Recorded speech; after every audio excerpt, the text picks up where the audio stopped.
This is In Touch with Terri, a power-packed podcast for the medical aesthetics industry. I just discovered your podcast, and I feel like I've hit a gold mine. This is someone who's got a lot of knowledge. She's been there, done that. Terri Ross is a former Fortune 500 executive, international speaker, founder and co-CEO of Apex Platform, and Terri Ross Consulting.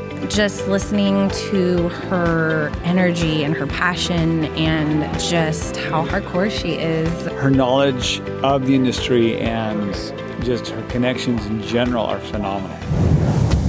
In Touch with Terri will bring you solutions to increase operational and employee efficiency and practice profitability. Plus, features some of the top industry experts as guests. The Apex team literally changed the game for us. Terri, your courses and your podcast are just so helpful. She made me feel like I could do this. 3, 2, 1. Here we go! Now, here's Terri.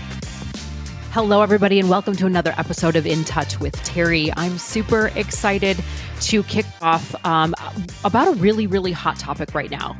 And what we're going to be focused on is how to set up your exit strategy to sell your aesthetic practice. This has just been coming up probably the last 6 months. And as you guys know what we do, both at Terri Ross Consulting and Apex Platform, and that is ultimately to help you guys learn how to run an aesthetic practice like your MBA of aesthetics. More importantly, ensuring that you have a sustainable, efficient, and profitable business.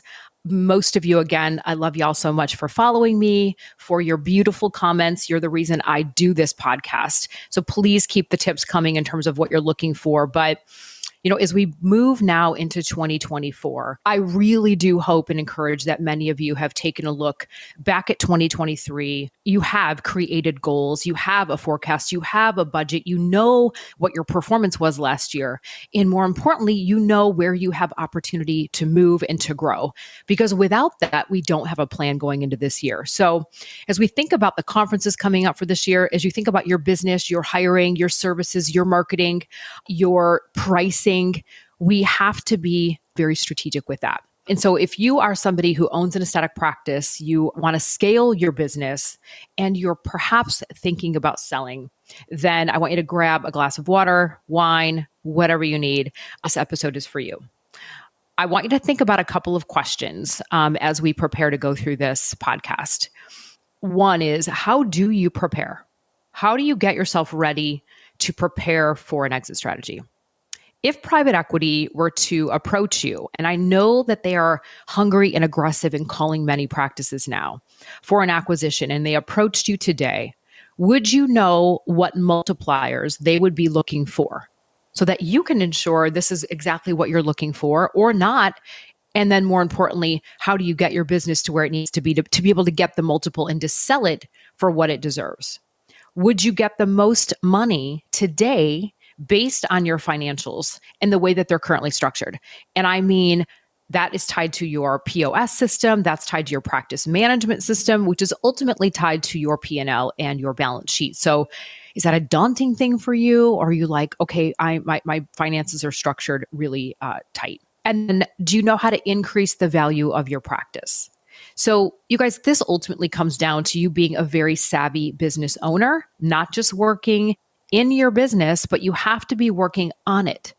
You know that from what I do for a living, like how much I love to educate, my humbleness as it relates to ensuring I am constantly, me and the team are providing you with information and training and technology and systems and structures and sales skills so that you can feel confident, again, and competent in running your business. Because without understanding the KPIs and the benchmarks, right now, you're going to go through another year doing maybe the same thing, expecting a different return, and or questioning like, why am I not getting more people in the door? Why am I not seeing the profits that I need? But we have to pick apart, you guys. We have to understand the business, and you have to know why. So let's dive in a little bit deeper.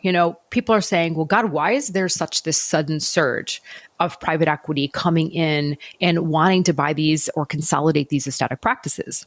Well, it may seem sudden to you, but it's not. It's really not. And if we think about the aesthetic business, it has been one of the only businesses that have been very steady, recession proof, even pandemic proof to some degree. We know the business went up, and it's continued to flourish. And why? It's retail medicine. I know you've heard that many times. And aesthetic practices have what private equity is looking for. They have recurring revenue. Think about your SaaS, which is like your software as a service. So you guys are having memberships, loyalty programs, packaged procedures. You have clients coming in, paying cash on a regular basis, which is why your retention is so important. But again, you have this recurring revenue model that private equity looks for. All of these are very attractive to a buyer, in addition to looking at your financial projections, which must be very easy for them to analyze. So if you think about, again, a med spa or plastic surgery practice, it's all cash based. So everything is coming in, it's prepaid. You don't have to wait for payment from insurance companies or any other money to come in. And another factor is just the aging population. It's an ever-growing demand. Millennials, baby boomers, Gen X, Y, Z. I mean, there's all these people that ultimately are looking to feel good, both inside and out. So this business is not going away. If we look at the benchmarks today and we're looking at an average revenue for a medical spa, 2 million, we know we have a lot of room to move. And when we think about our businesses, I'm going to give you some very specific things to think about in terms of if you did nothing else this year. I'm asking you to get very clear. And if you don't know, I want you to call me. Our team will tell you. Get very clear on what these industry benchmarks are, because once you know, then you can make a decision what's working, what's not, and have an informed conversation about your business. And also, as we know, and with all the love, most medical providers are not the best business professionals. So when private equity firms come in, they are looking for tremendous growth and opportunity. They're looking for how to structure the deal. And depending on where you're at in your career, you may be looking to retire in five years. Maybe you're looking to stay on for another 10 or 20. But it doesn't have to be such a scary thing. But you could look at your business and say, hey, with a consolidation, could they help me with, HR or benefits or payroll or my team and some things that could, again, help you scale faster than you doing it on your own. So one of the most important things I want you to know from my perspective is the due diligence process that you're going to have to go through. And they put your business, you guys, under a microscope. So I want to give you 8, write this down, get your glass of wine, your pen and paper. I want to give you 8 things that they are going to want you to be focused on. And one of them is your story. Why do you have your aesthetic practice? How long have you been in business? What's your secret sauce? What's your unique value proposition? We always talk about that. I know it sounds so silly, but if this is a commodity and such a competitive environment, and there are multiple practices that you're competing with, fuck the competition, okay? It's not about that. It is about you. But if I were to call your practice, what would your team say? Would everybody sitting at the front desk or any provider be able to say, this is what you can expect when you come to ABC Aesthetics? Why do you do it different? Why do you do it better? And why should I come to you? When they say I could go to, Dr. Smith down the street and he's less expensive. Come on, we can't trip over ourselves. So what makes your practice unique? How long have you been in business? Where are you today? Where do you want to go? Why should someone want to purchase your business? Why do you want to sell it? And then what type of team do you have? So what are some of the things that you can do in advance to prepare? Ideally, the time to start preparing is about 5 years out if you're planning an exit. And there are 3 must-haves when you're thinking about your business in terms of supporting you. And that is a killer CPA, an amazing legal team, and probably some form of operational team. And that could be internal or external if you choose to outsource. And you want to put together this team so, again, they can ensure that your finances are structured appropriately, that you are having monthly calls. I mean, we do this at Apex Platform, that we ensure you are set up for success. So when you're looking at these things, it's easy for you to dictate and decide if it's within the realm of your goals and what's working and what's not.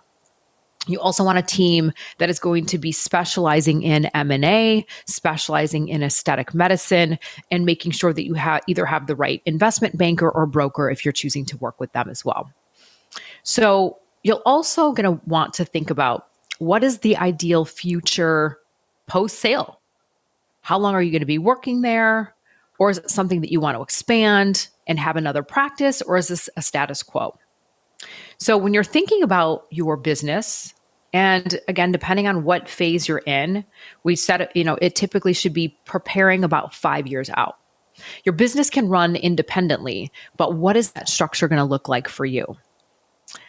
So let's think about your EBITDA. Everybody talks about like, oh my God, what is that?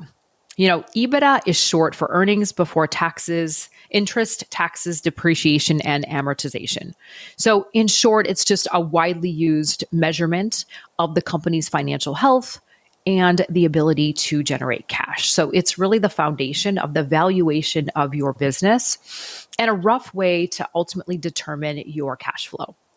So when you're ready to sell, you're going to get asked tons of questions. They're going to pick apart your books, and you have to be able to understand your business. They're going to ask you questions regarding operations, your systems, your marketing, your finances, your team, sales, and they're going to analyze things. So think about your team. Who do you hire? How are they trained? How do you hold them accountable? Do you fire people? Do you have standard operating procedures in place? How many locations do you have and how are they performing over each other? What's your provider concentration? Do you only have one surgeon or one physician or one provider, or do you have a diversity of providers because the business has to be spread across them? What's your employee turnover rate? Do you have a forecast? Do you have a budget? Do you measure KPIs? I know you're like, holy shit, Terri. I know it's a lot of stuff. I will ensure these are in the show notes for you. So again, some things that are really, really important. And I want you to, I know I've given you multiple things to write down. I want you to write these 8 things down. Private equity is going to focus on top line revenue of 2 million plus, 500,000 in adjusted EBITDA. They are going to look at your patient load. How many patients do you have coming in? How many are new? How many are being retained? Because ultimately we want to get more revenue out of those patients. It's about less people coming in the door, more about what they're spending. They're going to look at your patient conversion rates. So again, I said 1, 2 million top line revenue, 500 grand in adjusted EBITDA. 2, how many people you have coming in the door, what's being retained. 3, your patient conversion rates, which should be over 70%. We're going to look at the diversification of the procedures and the services that you do so that we can ensure your profit margins are above 60%.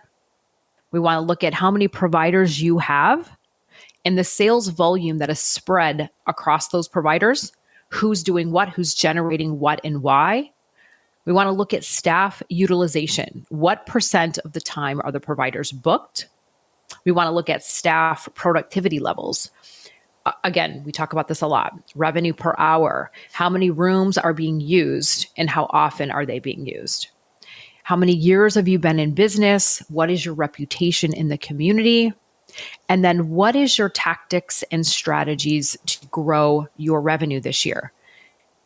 You guys, I know I gave you a ton of information. I want you to please go back, download this, listen to it again.